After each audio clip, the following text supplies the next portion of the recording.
Stadium की रोशनी जगमगा रही थी। दर्शकों का शोर आसमान को छू रहा था और मैदान पर उतरने वाली दो टीमों को पता था कि आज सिर्फ एक ही कहानी लिखी जाएगी, जीत की कहानी या वापसी की टिकट। आईसीसी टी20 वर्ल्ड कप 2026 का ये क्वार्टर फाइनल मुकाबला सिर्फ एक मैच नहीं था, बल्कि किस्मत का फैसला था। जो जीता वही सिकंदर और जो हारा वो सीधे घर। चारों तरफ नीली जर्सियों का समंदर दिखाई दे रहा था। हर सीट भरी हुई थी और ऐसा लग रहा था जैसे पूरा स्टेडियम भारत के साथ धड़क रहा हो। लेकिन दूसरी तरफ खड़ी थी वेस्ट इंडीज की खतरनाक टीम, जो किसी भी पल मैच का रुख बदलने की ताकत रखती है। दबाव इतना ज्यादा था कि हर गेंद एक कहानी बन रही थी और हर रन की कीमत बढ़ चुकी थी। ऐसे हाई वोल्टेज मुकाबले में भारत के कप्तान सूर्य कुमार यादव टॉस के लिए मैदान में उतरे और टॉस जीतते ही उन्होंने पहले गेंदबाजी करने का फैसला किया। पिच बल्लेबाजी के लिए अच्छी दिखाई दे रही थी, लेकिन शुरुआत में हल्की नमी और मौसम की परिस्थितियों को देखते हुए भारतीय कप्तान ने पहले गेंदबाजी करना बेहतर समझा और बाद में लक्ष्य का पीछा करने की रणनीति अपनाई। मैच शुरू होते ही भारतीय गेंदबाजों ने यह साबित कर दिया कि कप्तान का फैसला बिल्कुल सही था। नई गेंद हाथ में आते ही हार्दिक पांड्या और अर्शदीप सिंह ने शानदार गेंदबाजी का प्रदर्शन किया और गेंद दोनों तरफ स्विंग हो रही थी, जिससे इंडीज की बल्लेबाज शुरुआत में काफी संघर्ष करते नजर आए। इंडीज की तरफ से कप्तान शाही होप और रॉस्टन चेस की ओपनिंग जोड़ी मैदान पर उतरी, लेकिन भारतीय गेंदबाजों ने उन्हें शुरुआत से ही खुलकर खेलने का मौका नहीं दिया और लगातार दबाव बनाए रखा। शुरुआती ओवरों में रन बनाना बेहद मुश्किल हो गया था और वेस्टइंडीज की शुरुआत उम्मीद से काफी धीमी रही। कप्तान शाही होप ने संभलकर बल्लेबाजी करते हुए 33 गेंदों पर 32 रन बनाए, जिसमें 3 चौके और 1 शामिल था। लेकिन उनकी बल्लेबाजी में सावधानी ज्यादा और आक्रामकता कम नजर आई, क्योंकि मैच का दबाव साफ दिखाई दे रहा था। दूसरी तरफ रॉस्टन चेस ने थोड़ी ज्यादा आक्रामक बल्लेबाजी की और भारतीय गेंदबाजों पर कुछ बेहतरीन शॉट लगाए। उन्होंने 25 गेंदों पर 40 रनों की तेज पारी खेली, जिसमें 5 शानदार चौके और 1 लंबा शामिल था। और उनकी इस पारी की बदौलत इंडीज की टीम धीरे धीरे मैच में अपनी पकड़ मजबूत करती नजर आई। पावर प्ले के ओवर खत्म होने तक मुकाबला पूरी तरह संतुलन में था, लेकिन उसके बाद भारतीय गेंदबाजों ने शानदार वापसी की। जैसे ही स्पिनरों और बदलाव के गेंदबाजों को लगाया गया, रन गति पर नियंत्रण आने लगा और बल्लेबाजों पर दबाव बढ़ने लगा। असली मोड़ तब आया जब जसप्रीत बुमराह ने एक ही ओवर में 2 बड़े विकेट लेकर मैच का रुख बदल दिया। बुमराह ने पहले खतरनाक बल्लेबाज हिटमायर को आउट किया और फिर रॉस्टन चेस को पवेलियन भेजकर इंडीज को दोहरे झटके दे दिए।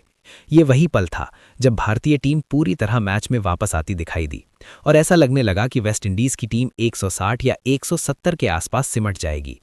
स्टेडियम में बैठे भारतीय समर्थकों का जोश अचानक बढ़ गया और हर तरफ इंडिया इंडिया की आवाज गूंजने लगी। लेकिन क्रिकेट का खेल आखिरी ओवर तक खत्म नहीं होता और यही बात इंडीज की टीम ने साबित कर दी।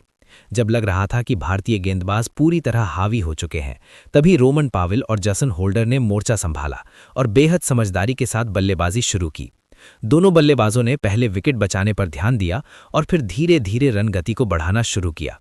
रोमन पावेल ने सिर्फ 19 गेंदों पर 34 रनों की तेज पारी खेली, जिसमें 2 शानदार और 3 चौके शामिल थे, और उन्होंने भारतीय गेंदबाजों की लाइन और लेंथ को बिगाड़ दिया। दूसरी तरफ जैसन होल्डर ने भी शानदार बल्लेबाजी करते हुए 22 गेंदों पर 37 रन बनाए, जिसमें 3 गगनचुंबी और 2 चौके शामिल थे। इन दोनों बल्लेबाजों की बीच हुई साझेदारी ने मैच का संतुलन पूरी तरह बदल दिया और जहां एक समय लग रहा था कि इंडीज की टीम बड़ा स्कोर नहीं बना पाएगी, वहीं अब स्कोर तेजी से आगे बढ़ने लगा। डेथ ओवर्स में भारतीय गेंदबाजों पर दबाव साफ दिखाई दे रहा था और वेस्टइंडीज के बल्लेबाज हर ओवर में बड़े शॉट लगाने में सफल रहे।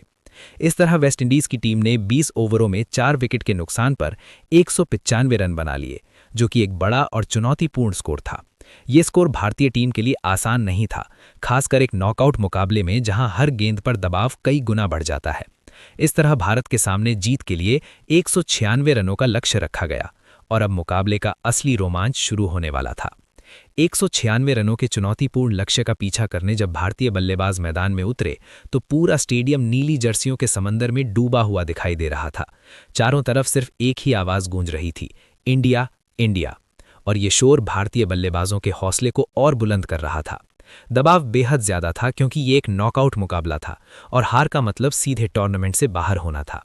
लेकिन भारतीय टीम पूरे आत्मविश्वास के साथ मैदान में उतरी। भारत की तरफ से पारी की शुरुआत करने के लिए अभिषेक शर्मा और संजू सैमसन की ओपनिंग जोड़ी मैदान में आई।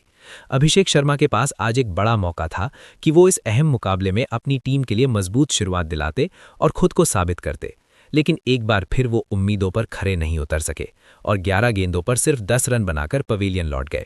उनके आउट होते ही कुछ पल के लिए स्टेडियम में सन्नाटा सा छा गया, क्योंकि ये एक अहम मैच था और भारत को तेज शुरुआत की जरूरत थी।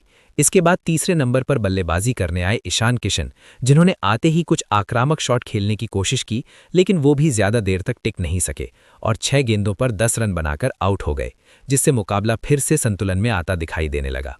इसके बाद कप्तान सूर्य कुमार यादव मैदान पर आए और उनसे बड़ी पारी की उम्मीद थी, लेकिन वो भी इस दबाव भरे मुकाबले में ज्यादा देर तक क्रीज पर टिक नहीं सके और 16 गेंदों पर 18 रन बनाकर आउट हो गए। उनकी पारी में एक चौका और एक छक्का जरूर शामिल था, लेकिन वो टीम को मजबूत स्थिति तक नहीं पहुंचा सके। हालांकि दूसरी तरफ संजू सैमसन चट्टान की तरह क्रीज पर डटे रहे और उन्होंने जिस आत्मविश्वास और धैर्य के साथ बल्लेबाजी की वो देखने लायक थी। ये वही पल था जब संजू सैमसन ने साबित किया कि वो बड़े मैचों के खिलाड़ी हैं।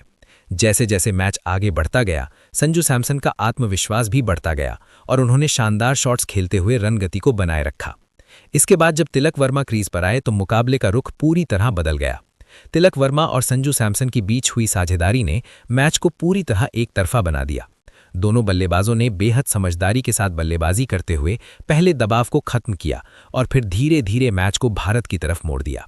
संजू सैमसन ने जिम्मेदारी भरी और मैच जिताऊ बल्लेबाजी करते हुए ये साबित कर दिया कि वो टीम के भरोसेमंद खिलाड़ी हैं, जबकि तिलक वर्मा ने भी शानदार साथ निभाते हुए रन गति को कम नहीं होने दिया।